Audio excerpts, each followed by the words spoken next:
Yine tenhayam, yine yalgızam. Düşünceler qara, ruhum qalsın tamam. Axı mən nə günah sahibiyəm. Gecə qaranlıq içimdə dərin qəm. Əvvəldən sona dək əziyyət. Bu hal indiki vəziyyət. Ara baxsam divarlar daralır. Hər bir nəfəs içimdən yarılır. Yine tenhayam, yine yalgızam. Defalarla elledim ama alınmaz tam. Yine tenhayam, yine yalgızam. Sözler içimde hayatta yanaram. Zaman geldi geçti, saçlar ağardı.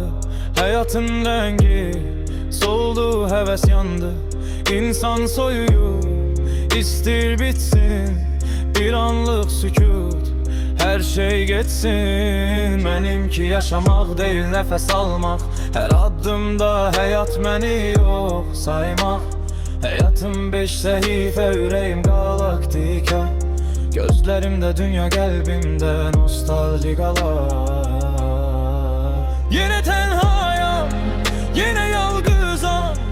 Defalarla dedim ama alınmaz tam. Yine tenhayam, yine yalgızam.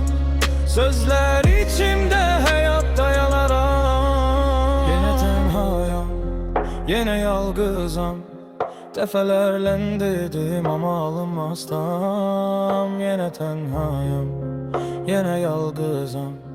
Sözler içimde hayatta yanaram.